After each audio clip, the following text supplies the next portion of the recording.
Hello, Whovians, and welcome to the third channel. Now, today you have got Mr. Robot Tom of the visual robot, not the sounding robot, because if it sounded like a robot, you'd be really concerned that we've not been taken over. And obviously, the microphone's still a prop because Apple, nudge, nudge, wink, wink, need to fix their computers. Or I need to fix it. I don't know. Up to you, Apple.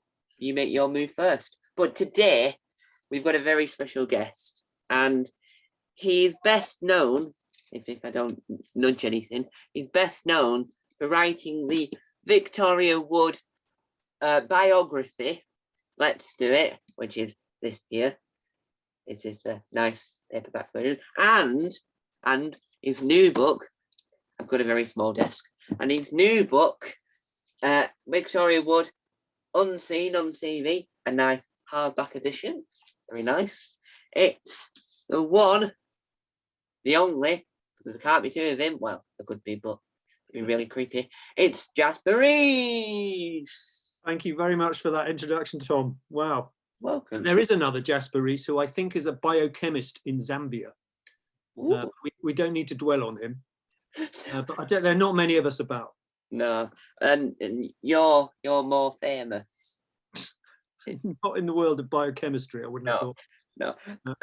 And so for anyone that might not know who you are, would you be able to give a brief explanation in a sentence or more of who you are? Who are you as a person? Who are you? I mean, I don't think anyone knows who I am. So apart from my mother.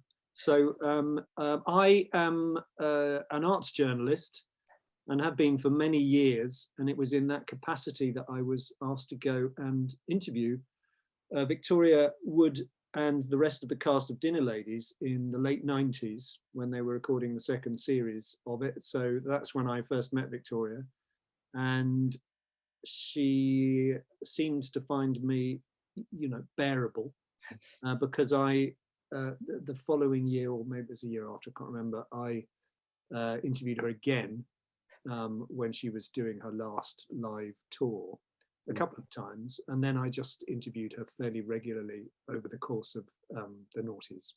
Wow. So that by the time, after she died, I was approached by her literary executor and asked if I would like to write her official biography. So that is, I mean, I've done lots of arts journalism in, covering loads of different areas and writing for many different publications, but that is really my coordinate in terms of Victoria.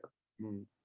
And he mentioned there the wonderful sitcom Dinner Ladies. Now, in recent weeks, I think it was like last week or something, all of Victoria Wood's, I've seen on TVs on BritBox, but Dinner Ladies is finally now on BBC iPlayer. I forgot what that was there for a second. Yeah, it's just a few days ago it was announced that it was going to be released on iPlayer, or just put onto iPlayer again. You can, I mean, if you have access to Netflix, you can also watch it there. Yeah. But it's it's fantastic. It's back because many more people can watch it.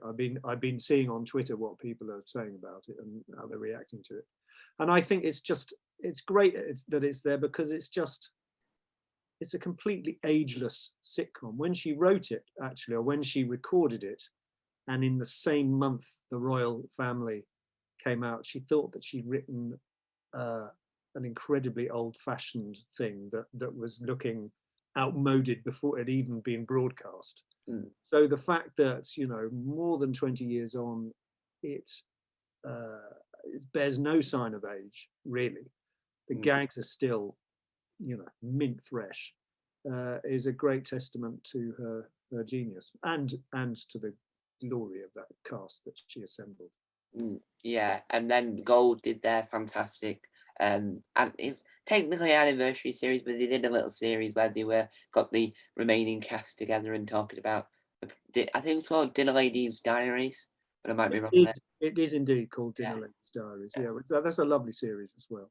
That's fantastic. Now, going away from Victoria Wood for a brief moment, going way back to the Yeah. beginning. Not too far the dinosaurs we're talking about, but to your beginnings. How did you get into writing? Well, when I was at university, I didn't really know what else I could do. I did toy with maybe following all of my friends into advertising, but as I got closer to doing finals and leaving university, the idea just became increasingly demoralizing. So I wrote to a magazine. I was given an introduction to that magazine, I have to admit, and I got a short-term job there, and that was my entree into the world of journalism. It was a very glossy magazine. I can't say that it was hard journalism. I've never been a kind of real journalist.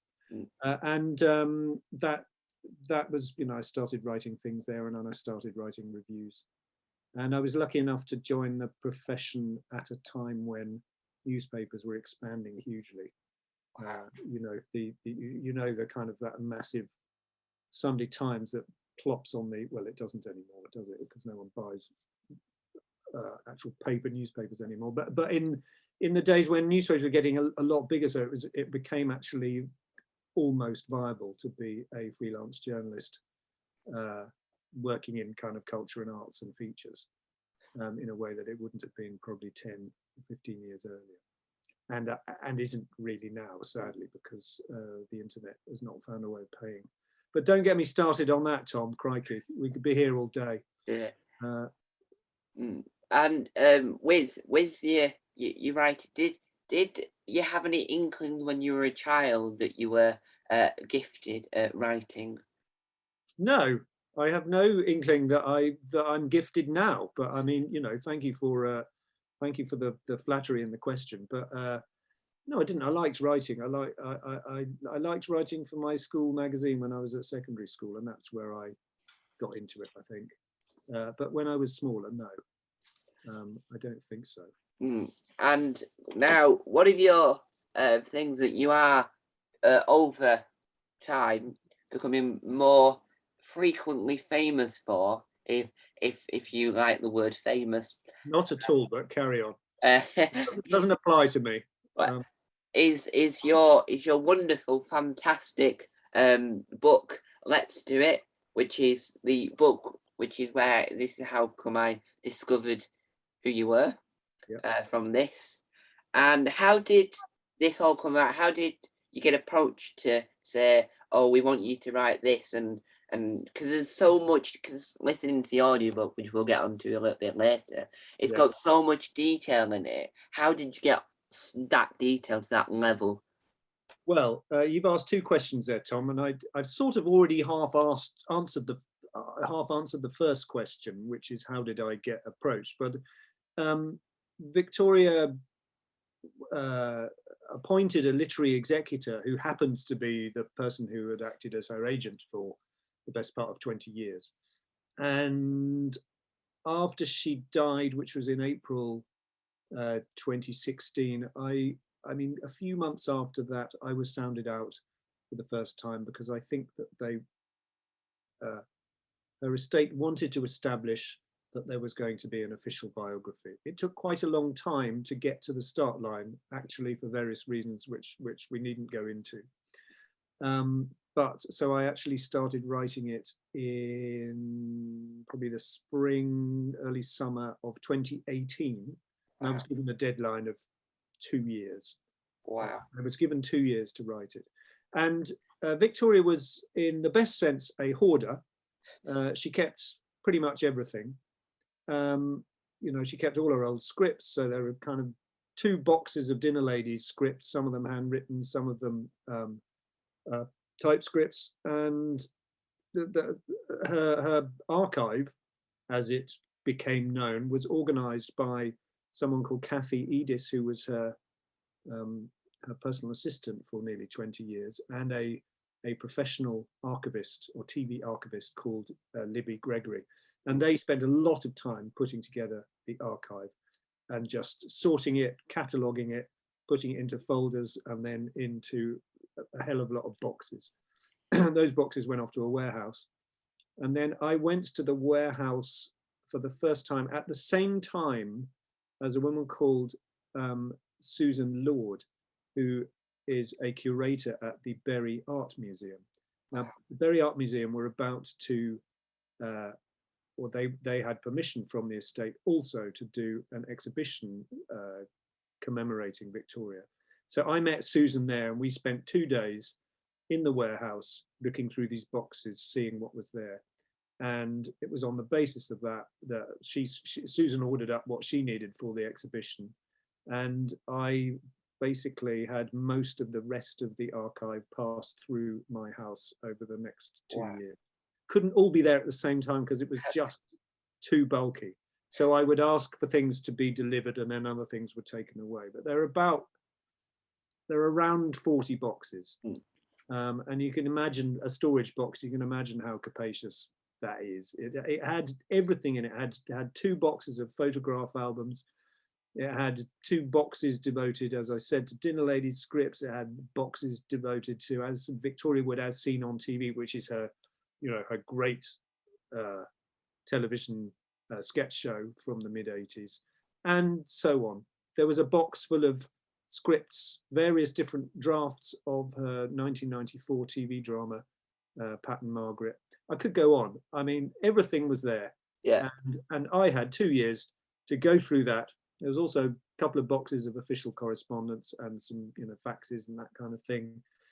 And I had 2 years to go through that and just try and piece together her story, which I wanted to tell as much as possible in her own words. Yeah. And her own words that she'd written down privately, as opposed to words that she'd committed to interview, because I felt that there was a slight difference between the Victoria who revealed herself in a kind of unmediated way in correspondence, and the Victoria who, and in audio diaries, and the Victoria who spoke to interviewers. I don't know if that makes sense. Yeah. And with you saying about some unused dinner lady scripts, and with my knowledge of fans in certain areas like Doctor Who, there's like countless fan audio dramas of Doctor Who. Would you ever see in the pipeline seen like dinner lady, like unheard dinner lady scripts being? Well, actually, I think I've misled you there, because if I've created the impression that there's unused dinner lady stuff, I apologise, because that's not what I intended to convey. Because no, all of the dinner, she wrote 16 dinner lady scripts, and she did many drafts of them, in which she was trying to perfect them. So even in the recording week of a particular episode, unprecedentedly for a British sitcom, she and the company and the director Jeff Posner would record an episode that they had rehearsed all week on the Friday night, and then Victoria would watch the tape, and then she would get up in the morning and do rewrites to see how she could improve it. And then they would all come back in, and in a slightly grumbling way, the cast would have to relearn some of the lines that they'd learned at high speed already, and they would do it again on Saturday night. Wow. So Victoria perfected every episode. So there was nothing left. There are no extras with dinner ladies. There's as I think we're going to talk about with As Seen on TV, with Unseen on TV, there are plenty of extras that she did leave behind in other shows. Now, you mentioned, I'm not going to vote desperate here, as you mentioned, Unseen on TV, now available in all best, I don't know about Shopwise. I do that as well. I don't know about Shopwise, but you can get it from Amazon. Or if you want to, and I would to recommend it if you want, you can get it from the British Comedy Guide website, which is where this interview also is. So thank you to the Comedy Guide. And so with this, we were discussing before we did the interview a few months ago that there was a story of how come this never got an audiobook. Do you know how come this never got the audiobook? Well, it's with a regular audiobook, the vast majority of audiobooks have one reader, one voice. Now, when we did the audiobook of Let's Do It, the publisher Orion had an idea that we should do a multi-voice version, which sounded like a great idea to me, because when I was writing it, knowing that there was going to be an audiobook, I was thinking, who the hell is going to read this book? Because anyone that you might want to read this book is going to be in the book. And we come to that eggy moment where, I don't know, Duncan Preston or Celia Imrie might suddenly find themselves reading about themselves in the book. So that wasn't going to work. So they said, let's do a multi-voice thing. So we got, I think it's 10 readers in total reading the 24 or 5 chapters of Let's Do It. But when this came around, I mean, it was discussed. It did come up. The publishers said, can we do an audio book? And my agent and myself thought that it would be unlikely to be able to make it work, and the estate wanted to. I don't know that these sketches will ever be made. I have no idea. Yeah. But I think they wanted to preserve them as, for the moment, as print, in their print incarnation, and maybe in the future, maybe they might be done for audio. But I think it would be such a massive production effort to try and find so many different voices to do these sketches. And I think it was, you know, basically on a publishing budget as well, as opposed to a television budget, it would just would be, to say the least, impractical. Yeah, and with having an audiobook version, thinking about it now, it wouldn't do enough justice to the writing, because you would expect some of it to be in Victoria's voice, and you wouldn't be able to capture that with other people. Well, that is a very good point, and you know, clearly that was a consideration for the estate, but it wasn't my decision. I was merely a spectator as this discussion took place. But you're right. I think it would have been fraught with difficulty to try and do an audio book, both from a production point of view and from an economic point of view. And something that I had noticed when listening to the audiobook, because when you listen to an audiobook, you listen to it a lot faster than you reading. But I noticed that the chapter on Dinner Ladies was written with a capital D, and the TV show was written with a lowercase d. Do you know why that was? Well, hold on. I'm gonna look it up here. I've got my own copy here. Dinner Ladies. So on the contents page, Dinner Ladies, it's called Dinner Lady, the chapter. Yeah. Chapter 18, page 314. You're quite right that Dinner Ladies, it was written at Victoria's insistence with a lowercase d, because the original germ of the idea for Dinner Ladies was she wanted it to be filmed in the style of ER, the 1990s US medical drama, and ER would have blooming on the screen at the start these 2 lowercase letters. So it was a kind of visual echo of that. But yeah, the chapter's called Dinner Lady, but that's all uppercase. But I would contend, and I would also take issue with your claim that that everywhere else Dinner Ladies is spelt. Well, I only meant the title of the chapter. I was only saying the title of the chapter. I don't know about everywhere else. Yeah. I was only meaning the title of the chapter. Well, here we go. Look. Dinner Lady. Every chapter has a is in capitals. So and also technically, that is the title of the chapter. It's not the title of the sitcom. So we could argue about this, but you know, well spotted. But I'm not going to let you have that one.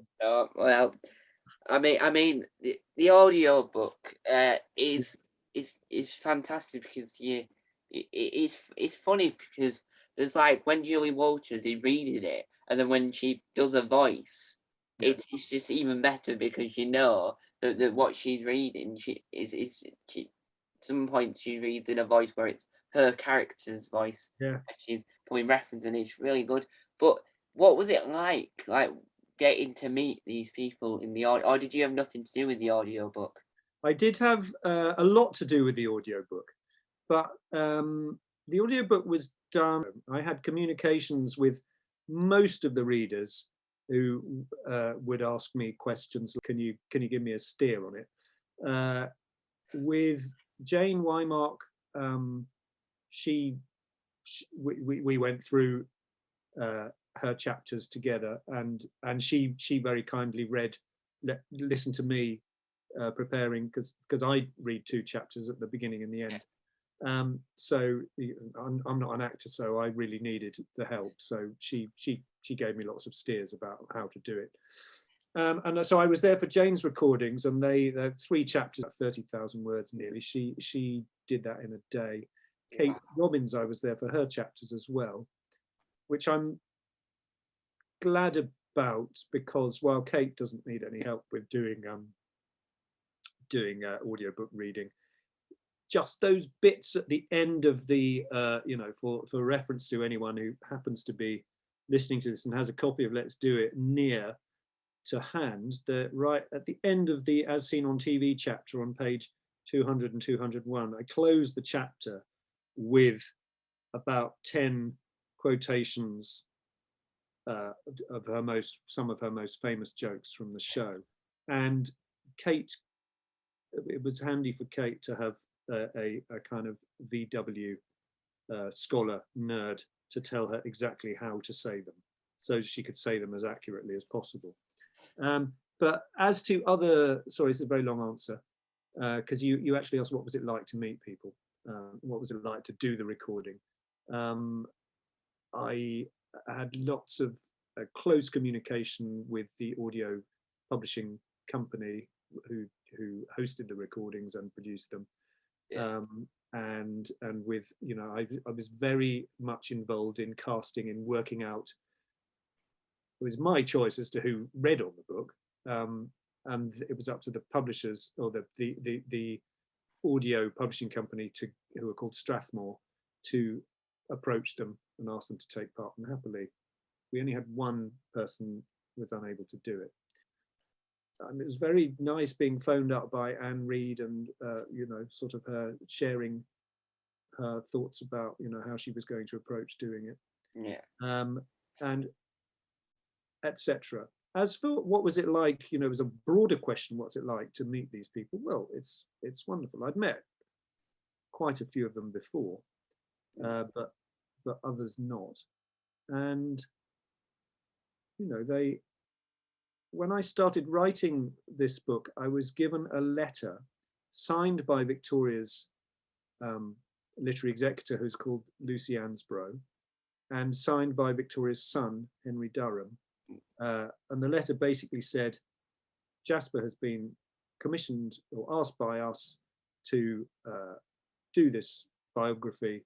It's authorized, and he has our full support, and we would love it if you would talk to him if he approaches you. And I mean, I interviewed about 200 people for the book, and probably, I think maybe 5 people said they didn't want to talk, and they had various reasons for not wanting to. There was only really one person I really would have wanted to talk to, but didn't get to talk to. So getting round to your question, what was it like to meet people? Well, people were very eager to talk, and they were conscious that this was an important story of a very, very important cultural figure, a very important figure in British culture, and they were witnesses, and I sensed that they were very aware of their responsibility to honour her, but also to be truthful, and not to kind of soft soap her, because Victoria was, as the book explains, was complicated. She wasn't that woman who walked on the stage with that big beaming smile and those those lovely shining eyes. She was she was that, but she was more than that. So, well, it was wonderful meeting people, and with, say, for example, with Julie Walters or with Celia Imrie, I had 2-hour interviews with both of them, and I met them in person. Wow. And then, I mean, I have to say I had met both of them before, but then I carried on asking them questions. So I sent Celia lots of emails saying, could you just confirm this to me? Her emails are very funny, actually. And Julie, I had 2 further phone interviews with. And other people such as Jeffrey Durham, Victoria's husband. They got divorced in 2005 and they separated in 2002. But I interviewed him about 4 times in person, and our email exchanges went on for the 2 years. And he was incredibly generous in answering emails at astonishing length, even longer than this answer I'm giving you now, which is now going to stop because I feel that I could use up the full hour just answering this question. Over to you, Tom. Yeah. And it's because when you hear them talking, these people just seem so nice, and it just seemed like well, I wouldn't say they probably were enjoying themselves, but it must have been like at different points, like towards the end when they speak about a death, it must have been really hard for them to read it, knowing, because knowing her on a personal level, it'd be harder for them to read out about her death. Well, it's only Anne Reid who does the death chapter, and that was my hunch and my choice that she would be the right voice for that chapter. I thought that she would be able to, I thought she would do it brilliantly, but I also thought that she would have the right level of intimacy and calm and reassurance and just honesty to tell that element of the story in an approachable way that wouldn't that would just be honest, and she wouldn't over sentimentalize it, which I think would be a danger. I'm not saying anyone else would have done, but so also, I mean, another reason why I chose her is she's not mentioned in the chapter that on a practical level. So Julie couldn't do it because Julie is mentioned in it, and probably 1 or 2 other people are mentioned in it. But I thought she would be. I mean, I shouldn't say this, but she had a sort of grandmotherly. There was a kind of grandmotherly hug in the character of the way she narrated it. I think she did it absolutely brilliantly. I've said this, multiple times, because whenever I get asked about the audio book, because I you can't, because everyone's great, and I love every reading, but it's just, if I had to pick one chapter out, it's that, because it was so difficult for her to do. She doesn't have brilliant eyesight, so she had to really study it hard. I can't remember what your question was, Tom. Sorry, it's a long answer again. I'm trying to shorter answers now. Well, so this will be a short answer for definite, because there's only one answer you could give to this. When was the first time you saw Victoria Wood on the telly box? I think I saw Victoria on the telly box for the first time in around 1982 when Wood and Walters was on ITV. No, sorry. I think I saw. That's the first time I really took her in as a comedian. I actually saw her on That's Life in 1976, but I didn't really take her in then. Well, if you want to see any of Victoria Wood's work, I'll be able to tell you quickly. A lot of them are on DVD. I won't be able to tell you which ones for definite. But Gold and I recommend Gold. Show a lot of her stuff. I won't say drama because drama is stretchy. You see her looking normal in Gold, and then in drama she's stretched out. She's like a flat pancake walking. It's like I don't want to watch Dinner Ladies when they're all stretched out and they look bigger than they actually are. Have you ever noticed that? No. No, they make it widescreen on drama. No, I haven't noticed that. There's obviously an aspect ratio issue with your computer screen or your TV. But Tom, I think that you can see, as seen on TV on BritBox, I think, and other things on BritBox. Housewife 49, I'm pretty certain, is either on Netflix or Amazon Prime. And I mean, I ought to know this stuff, but I don't. I've got the whole lot on a external hard drive, so I don't actually need to go to other places to find them. And with her, because she recorded audio diaries as well, did you have to listen to the audio diary and then try and write it down as exactly as what you're hearing, or did you listen to it and then write down your interpretation of what she said? Both, really. I listened to them once and made notes, probably. I mean, there are 2 audio diary tapes that she kept when she was making the first series of Dinner Ladies. So I listened to them and then I transcribed them. Not all of them, because some of them are, need every word. And what I was doing with those audio diaries was, I was trying to find out actually what happened during the making of Dinner Ladies, and secondarily, I wanted to see what she was thinking about what was happening. And they are the best. They're the best guide to how incredibly knackered she was, because she, people tell you Victoria was staying up all night and then coming in the following morning, and she, Anne Reed used to say this. She would stay up all night and then she would, give her kids breakfast and come in and then do a full day's work. Well, it's one thing to be told that, but it's another thing to actually discover these tapes and listen to them and just hear Victoria yawning and yawning and yawning as she's doing these, talking into her tape very late at night. I mean, past midnight often, and a lot of sniffs.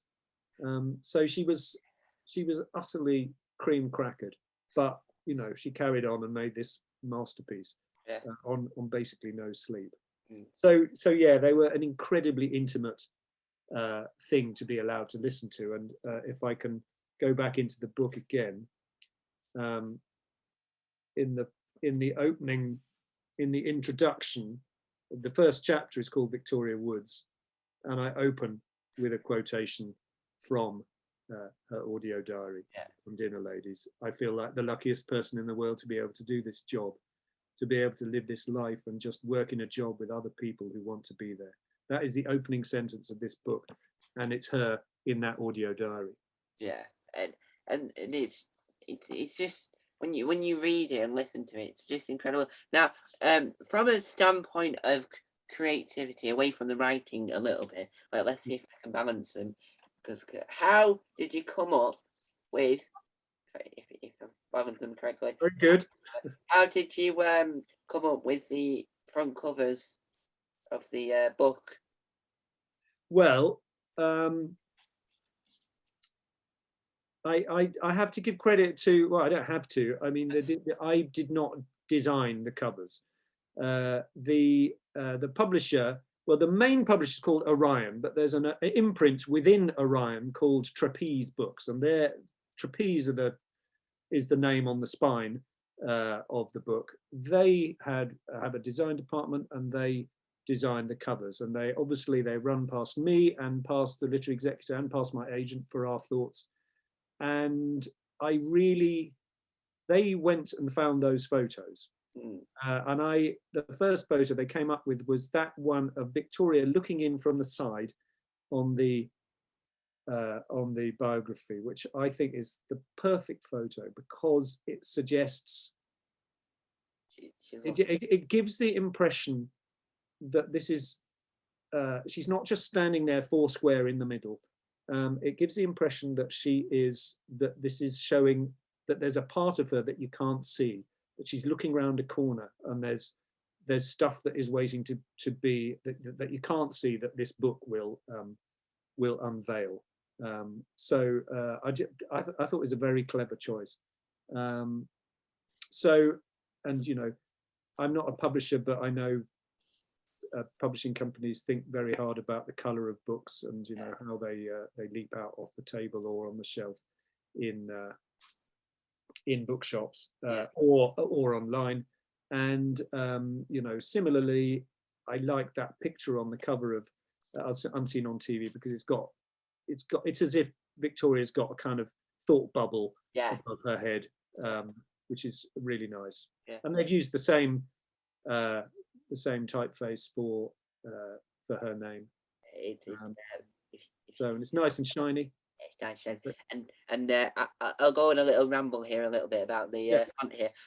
If you have the physical book, you'll understand what I'm on about here. But if you feel it, it's quite 3D textured. I quite like that. It's a nice feel to it, and it gives it more of a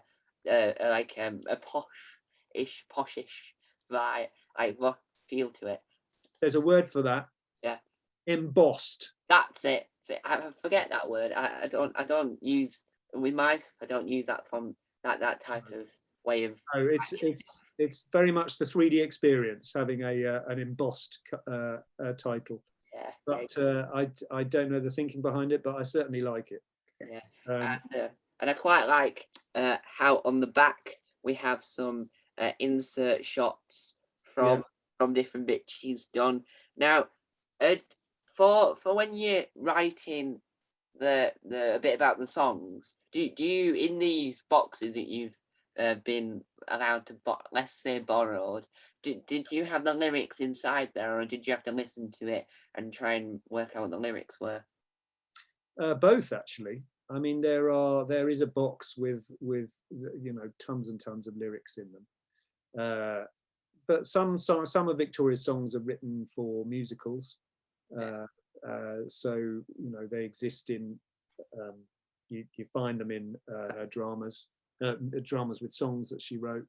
So it was a mixture. Some of the songs I found on cassette tapes, and so they're not all written down, but it was a bit of both. And it when you see them, you just because from my mum's point of view, she didn't know that Victoria had done this amount of stuff she'd done. So I had found that her Jackanory appearance is in full on YouTube. Well, there are 5 of them.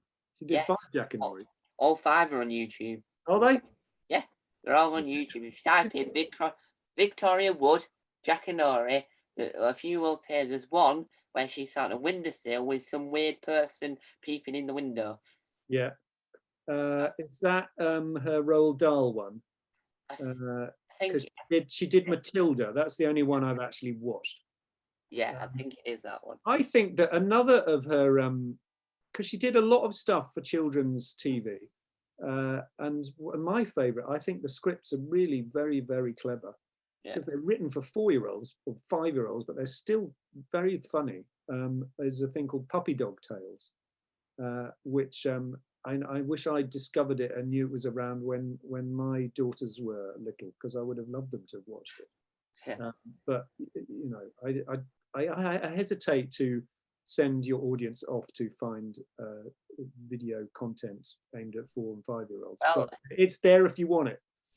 If you want to pretend you're, well, to be fair, let's point the fact that most of the origins of the third channel, for anyone that doesn't know the origins, started off with me reacting to a children's song for 4 to 5-year-olds anyway. So the origins of the third channel, which is the channel where my interviews have become famous on, started off with reacting to children's stuff, and I'm always talking about children's TV shows. So my audience will absolutely love delving into the retro, vintage Victoria Wood children catalogue, which someone needs to make a playlist of on YouTube, so it's easy to find. Yeah. Now Someone out there is commissioned to do it, whoever you may be. There you go. Yeah. Now, coming nearly to the end, and a question that will take us to the end of this glorious, fantastic interview. What was it like? This is the big question I've been saving toward the end. What was it like meeting in person the great Victoria Wood? What was your opinion on meeting her? What was it like? It was, well, I've already hinted that meeting Victoria for real, she was not the same person as you saw on the television with that bright beaming smile. She was someone different. She was what a lot of people have said to me is when they met is, my God, she was shy. If I had a quid for every time one of my interviewees said to me she was incredibly shy, I could buy several rounds of drinks in the pub. But I didn't find her shy at all, and that may be because when she was meeting a journalist, she knew that she had to. That being shy was a completely pointless fallback position. However, I have met journalists or know people who've interviewed her who struggled with her, so she obviously had a different chemical reaction with different people. But I'd met other journalists who had good relationships with her, so I was by no means unique in that. But she was very confiding. She would really tell you stuff. It was I never felt that she was putting on a kind of performance for a journalist. Well, for me, I found her strikingly indiscreet. She would tell me things that I couldn't possibly put in the newspaper, and maybe that was sort of her power, that she knew that I couldn't. But it was very entertaining, and I found her very friendly. I mean, after a few years of interviewing her, there was a moment in about, so I met her in 1999, in about 2004-5, I knew that she had taken up the trumpet again, and I actually had also been a brass player at school, and I'd given up my instrument when I left school, and I decided to take it up again. I wrote a book about it, and I was in the process of writing a book, and in this book I had to do a performance at the end of the book in front of an audience. I had to play, it was the French horn, which is not an easy instrument to play, and I had to play some Mozart in front of an audience. And Victoria actually said, "Oh, can I come to that?" Well, she either said that or I said, "Do you want to come?" But either way, she did come, and she brought her friend Jane Wymark, who's one of the readers in the book and a great contributor to the life story via the letters she let me look at. And so they came and saw me doing this thing. And then there was Victoria. I saw her afterwards, and she said to me, "I'd never seen anyone with so little blood in their face when you came on stage, because I was just so nervous." And then with someone else approached me and said, "Can we do a stage version of that, a one-man play?" So we did, and Victoria brought her kids to that. Wow. So it was more than, I wouldn't say we were friends, because yes, I went to one of her Christmas parties, but we weren't bosom buddies, but she treated me as more than just a journalist, so it made it easier somehow to do this book, feeling that I had some kind of a handhold. Who she really was, as opposed to who I wrote about in newspapers. Yeah, because you knew in a less professional way. You knew more of a rather than your standard journalist. You knew her on a personal level, so that it was like only a brief personal level, but you still knew her in a better sense. Now, Tom, before we, you're going to cut me off in a minute, but am I able to tell people what's actually in this book, Unseen on TV? You can. I'll hold the book. You can tell them what's in the book. Right. This book came about was when I was doing the biography, and I was going through all those boxes we've been talking about, and I found in those boxes a whole bunch of stuff, really good stuff, that had never been made and never been broadcast. I found 100 sketches. Over 50 of them came from Victoria Wood as seen on TV, which is her great, and I'm going to use a grand word now, canonical mid-80s sketch show. And then I found lots of sketches from her other sketch shows, so from Wood and Walters, and then all her Christmas shows, Victoria Wood's All Day Breakfast, Victoria Wood with All the Trimmings, and the final one was Victoria Wood's Midlife Christmas.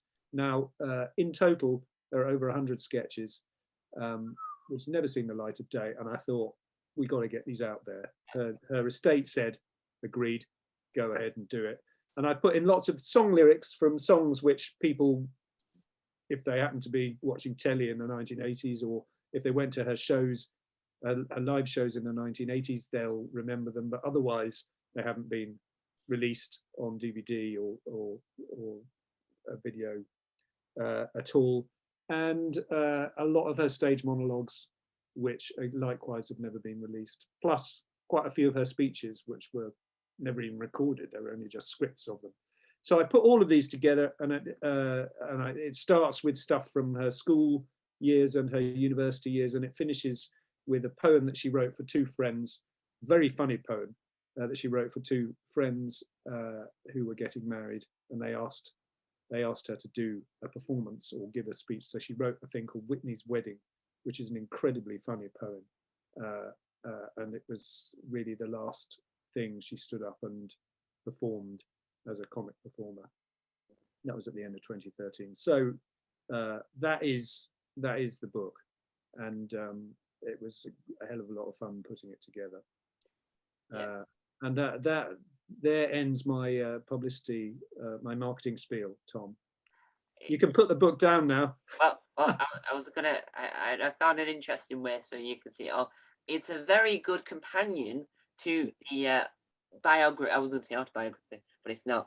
It's not. No. Obviously, you're not Victoria Wood. It's a very good companion to this book, and another very good companion to this book is the audio book, because, in my opinion, you buy the book and buy the audio book, you get two different experiences. You get experience of the words in the book, and in the audio book, you get to listen to the song in Let's Do It, obviously, the main title of the show, at the beginning and at the end. The Ballad of Barry and Frida, Tom. Barry and Frida, obviously, I've messed that up. I was almost pretending like I was a fake fan there for a second. And so everyone calls it Let's Do It. Yeah, sorry, I was just correcting you. Well, it's a fantastic book. I highly recommend it. You can get it in probably anywhere. Just anywhere. Anywhere. I do favour outlets that pay their taxes. Yeah. I think you know what I'm saying there. Yeah. You know, if you can support your local independent bookshop, so much the better, because they do need our help. I wouldn't recommend using eBay, because books will be nice. They'll be nicer like this without people bent. I hate it when people fold pages over. Yeah. It's a nightmare. And so we come to the moment where obviously you've already promoted to death the two Victoria Wood books, which people have to buy, or else they'll be very cross. Have you got any other upcoming projects that you would like to hint at or promote? Now is your chance. I would so love to say yes, but the short answer is no. I hope that I'm not finished with Victoria, but as to what that might mean, I don't know, because this book, Unseen on TV, came about because Lucy Ansbro she could tell that I was, when I finished the biography, she said, you know, you're going to find it difficult, aren't you, leaving her behind? And I said, well, it's funny you should mention that, because I do have an idea for something else. And then I told her about these scripts, and she said, go for it. And it's going to be hard to leave her behind again. Yeah. So, you know, I might try and look for ways to perpetuate the relationship, but I can't go on being her, you know, professional sort of representative on earth forever. But not that I see myself as that. But sorry, that's a long answer. Well, and the short answer is no. Well, on that, here's a reference to Top Gear. On that bombshell, it's a very odd reference when we run about Victoria Wood bringing out Jeremy Clarkson references. Well, as I said, thank you for letting me interview you, and I'll thank the audience for getting the book after I've pestered them to get it. You've sat through this, so if you've seen this, you've obviously already bought the book, or you're going to hit the buy button now. As I'm ending this, you listen to the end of it. I'll press the buy now. No, don't press buy before. Tom, I have said thank you very, very much for having me on your show, and it's really lovely to meet you virtually, and great questions. Yeah. And thank you very much for supporting both of these books. You're really welcome. proud of you. Now, if you want to see more of my series, my wonderful series, ripped straight from David Tennant's podcast, Tom Mason does an interview with ... Stay tuned to see who I interview next, because no one knows who I'll be interviewing next, either on this channel, the main channel, or the 8th channel. We'll find out who comes next in the order, and whoever is next will also be quite famous, because I somehow get famous people on. I don't know how that happens. It's mad, but if I heard a dicky bird was telling me something might be happening either next Saturday or Sunday, but you didn't hear it from me, or the overlords at TGM Productions would be angry. Myself. But yeah, thank you guys for watching, and hope you enjoyed the book now that you've pressed the buy button on Amazon, or you've ran down to Waterstones or a bookshop that you've seen it in, and bought like 5,000 copies, and dishing out to your friends as Christmas presents, because Christmas is coming up. But thank you guys for watching. Time out. Bye. Bye.